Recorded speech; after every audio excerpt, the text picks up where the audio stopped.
Sorry, I am eating some of my cheesecake right now because it is so good. I mean, look how perfect that cheesecake is. It is so good. Y'all don't want to watch me munching on this cheesecake, though. Listen to me eat cheesecake. That's not fun. I should just record myself eating my desserts, talking about how amazing they are. Hi, everyone, and happy New Year. It is 2026 now. I cannot believe it. These last few months just flew by of 2025. So much was happening, and I know it's been a while since I've recorded an episode, and I'm back. First off, I went on a week-long vacation in November. My husband and I went to the Netherlands, and we had an amazing time. Not very restful, to be honest, because we did a lot, and I still had some work to do, but I love the Netherlands so much. We spent most of our time in Amsterdam, but we got to explore Utrecht and Maastricht too. And we took a 3-hour train ride down to Maastricht. So we got to kind of see a lot of the Netherlands as we rode by on our train. It was a fantastic time. Ate lots of yummy desserts and food. We also did a stroopwafel making class. That was so much fun. And we got little certificates. I guess I'm an expert now. I don't know about that, but it was great to learn the history and all of the magic that goes into making stroopwafel. And if you've never had stroopwafel before, you are missing out. They are crisp cookies. They're kind of like about that big, average size. Sometimes you can find like little mini ones, but they are crispy waffle cookies with caramel in the middle, or like stroop, which is Dutch for syrup. It's a Dutch syrup, so it's more on the caramelly side than like a maple syrup, which is more runny and very sweet. I'm actually working on a recipe for stroopwafel that's going to be on the blog soon, and very excited. I've already tested the recipe a few times. It's so good. You guys are going to love it when that comes out on the blog. I also survived Thanksgiving. I had my birthday at the beginning of December, and then got through Christmas and New Year's. We had some family in town during December and Thanksgiving. My parents were in town from beginning of November through the end of December, so quite a while. It was great to spend the holidays with them. We don't usually get to spend Thanksgiving or Christmas with them. They travel around a lot, and we usually are traveling around that time of year. So it was very nice. And one of my brothers flew into town. So it was great. It was nice. I got to host Christmas for the first time in our little 1-bedroom apartment. And as you can see in the background, I'm still kind of trying to straighten up everything after Christmas. I don't know who's in the same boat right now. We got our tree down though, and all the Christmas decorations are put away. So I feel like that's a big step. Anybody here make New Year's resolutions? I'm not big on making New Year's resolutions anymore. What I've done the last couple of years is just kind of think of a theme for the year that I want to stick to. And if I ever get kind of off track or feeling unmotivated, I just remember what my theme is and kind of stick to that. Last year, it was saying no to things because in 2024, I had so much on my plate and so much going on. And I knew I had to start setting some boundaries and being like, no, I can't do this. Also, I could say yes to something else in my life. This year, my theme is going to be bold moves. The biggest of those bold moves is by November of this year, my husband and I have a goal to move to the Netherlands. It's something that I've wanted to do for a few years now. I talked to my husband, I think, couple years ago, and I was like, I need to pull that trigger. And he was like, all right, give me 2 years. That was actually 2023. Things kind of shifted around, so that goal got pushed back another year. So now we want this to happen. We're putting it out into the universe. November 2026, we will be in the Netherlands. We will be living there. That was one of the reasons we went to the Netherlands in November, is we wanted to kind of scope out a couple of cities we've been thinking about, and we did decide on a city that we liked best. Not Amsterdam. I love Amsterdam, but I don't know if I could live in a big city like that, but close to Amsterdam. So that's our big, bold move of this year. Other big, bold things. I want to do more with the Dessert Island brand. So I'm talking a bigger presence on social media. I want to dive more into my podcast. Hopefully, this is the first of many episodes to come this year. And I've also decided to kind of redirect the podcast back to food. For a little bit, I thought I would just bring on whoever I want, friends I love. I've had recipe creators, recipe photographers. My husband's been on the show. We've talked about food inspiration. I've had my friend who's a writer. But now I want to go just back to the basics and tie it more into the Dessert Island food blog. So it's going to be a lot more dessert orientated, maybe even baking orientated. Is that the right word? Orientated. That sounds a little weird. A baking orientation? No, that's not right. Plus, I just entered a new decade. I am 40 years old now. And so I kind of see this as, I don't want to say transition. It's just a good opportunity to make some changes for the better in my life. And so that's where I'm kind of at. I'm going to be doing some things to help promote local businesses. And yeah, I've just got a lot of great ideas. I've had these great ideas for a while now, and I just sit on them and I don't take action because either other things will come up in life or I just talk myself out of them. But that's how I was with this podcast for so long. And I finally just did it. It's not perfect. I think I have 8 followers. I love you 8 followers, by the way. And I know I've said this the last few years, but it's something I heard quite a while ago. Imperfect action beats perfect inaction any day of the week. And that's how I've kind of been operating with these bigger projects. Instead of overthinking or waiting until the right moment or everything is perfect and aligned, I just jumped in and did it. That's what I did with this blog. That's what I did with this podcast. So those are some exciting things to look forward to this year in 2026. Big and bold moves. All right. So what I really want to talk about today is the newest recipe on my blog. And it's been a long time coming. I should have had this on my blog from the get-go because in certain circles, I am known as the Cheesecake Queen or the no-bake queen. And so I finally have my no-bake cheesecake recipe on the blog today. I actually have a slice with me because I just finished shooting it, you guys. And I have a slice with me. You see the back of that crust. Yeah, look how creamy and delicious that looks. If you're just listening on Spotify, you should probably go to YouTube and watch this so you can see how thick and creamy and perfect that graham cracker crust is. And this is my no-bake cheesecake. I absolutely love it. This might be my lunch. I hope not.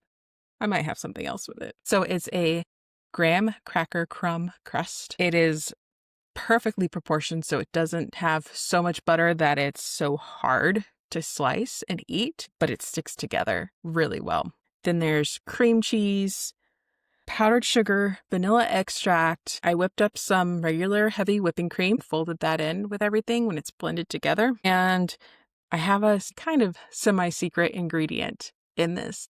Instead of using sour cream like other recipes call for, I used plain Greek yogurt instead. And the reason why I do that instead of sour cream is because I wanted a less tangy cheesecake. Cheesecakes to me sometimes can be overly sour or tangy, so I didn't want that. And I think Greek yogurt is a little more mellow, but it still adds that bit of creaminess to it. Now, I love cheesecake. I have loved cheesecake ever since I first tried it, which was a long time ago. And after that point, I wanted cheesecake for my birthday every year. My mom would go to the store and buy those cheesecakes that had it was like a variety pack. So there was 2 or 3 slices of each flavor. There's a marble cheesecake, turtle cheesecake, a regular cheesecake, a chocolate cheesecake, 6 or 7 different types. And it was so good. And I love that for my birthday. Every year when I was a kid, that's all I wanted. And it wasn't until probably 6 or 7 years ago that I actually started to master cheesecakes. My husband used to make me on my birthday a really good Alton Brown cheesecake. But when I started doing food photography and recipe development, I really got into creating different flavors of cheesecake. And now I finally have this no-bake cheesecake on my blog. I took into consideration some things when I was researching online. A lot of people found that no-bake cheesecakes were too runny or they wouldn't set properly. This one does need to chill in the fridge for 4 to 6 hours before you slice into it. But I mean, look at this. It is perfectly set. I mean, it literally is a perfect slice and that texture. People also talked about how the graham cracker crust, they couldn't get the proportions were off in terms of butter versus graham cracker crumbs. This crust stays perfectly together without being too hard or buttery. Because if you put too much melted butter and then you chill it, it gets really difficult to slice through. But this was really easy to slice through and it stays intact. One thing that helps it stay intact is adding a little bit of brown sugar to the crust. I add a couple of tablespoons of light brown sugar, and that'll combine with the melted butter to kind of caramelize just a touch and help everything stick together. And I use brown sugar instead of white sugar because that brown sugar has a little bit of molasses that's going to help make that even stickier. So it's really good. Now, it's not going to be as dense as a baked cheesecake. No-bake cheesecakes are going to be softer, creamier, have a velvety mouthfeel to it. I am going to be putting up a baked cheesecake recipe very soon though. So if you want that dense cheesecake, stick around. That'll be coming out hopefully this month. And another tip, this is purely aesthetics, but if you want those super clean slices, I highly recommend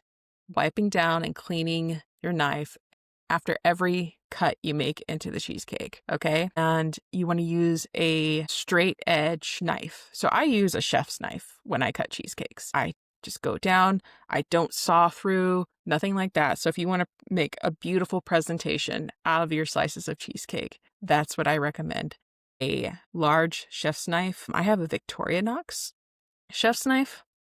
And I love it. I'm not an affiliate, by the way. I just like Victorinox knives. And yeah, it's this, if that sounds familiar, it's the same company that does Swiss Army knives. I also don't use any gelatin in my no-bake cheesecakes. I know some people do that to help it set, but I find that using powdered sugar, which has cornstarch mixed in with regular sugar, actually helps the cheesecake set. And I always use 24 ounces of cream cheese, which is 3 of those like 8-ounce boxes that you would find in the grocery store. Don't use whipped cream cheese that you find in like a tub because that's going to be too light and that might make the cheesecake too runny or it may not set. I also did not use Cool Whip. I opted to make my own whipped cream from cold, heavy whipping cream. Cool Whip can add a lot of sweetness to the cheesecake. If you decide to use Cool Whip, I would reduce the amount of powdered sugar by half a cup. So in the recipe, it's going to be 1.5 cups of powdered sugar. I would say go to 1 cup of powdered sugar because you don't want an overly sweet cheesecake. So that's my spiel on cheesecakes for today. You can find my no-bake cheesecake on my blog, thedessertisland.com.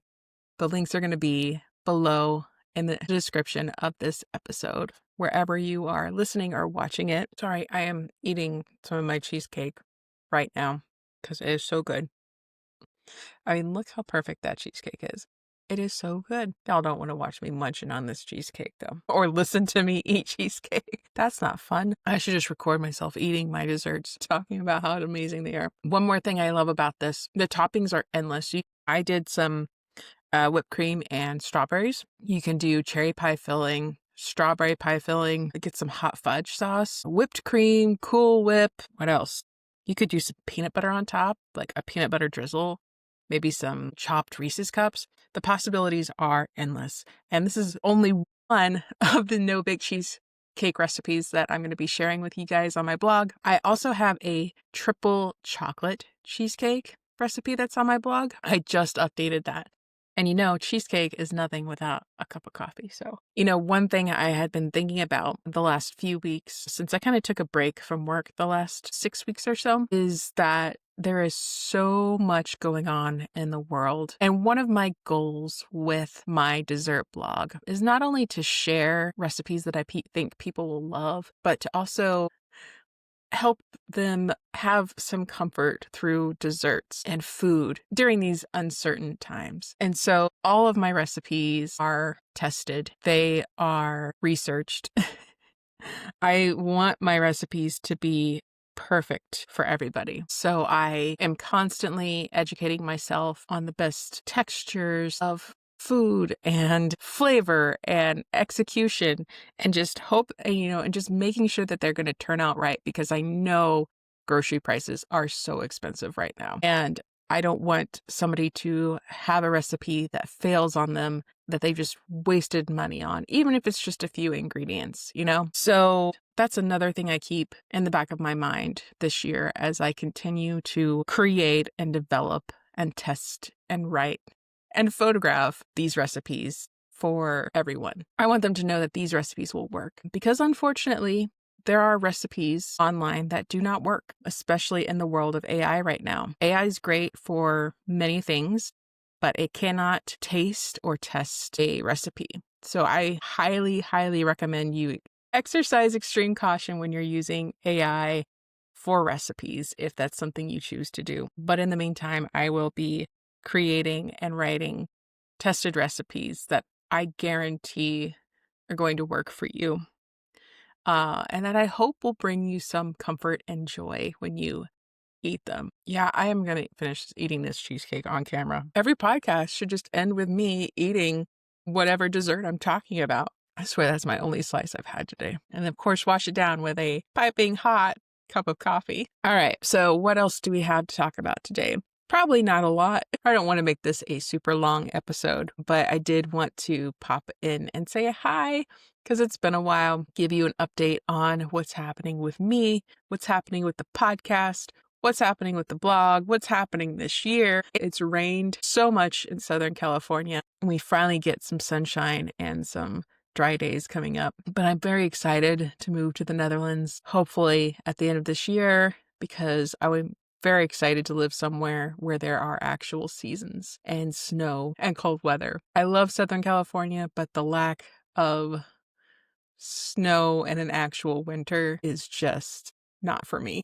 So thank you so much for joining me today as I catch you all up on everything that's happening right now. And I hope you will come back for my next episode. I'll be talking about another great recipe that's going on my blog. It's going to be a good recipe next week.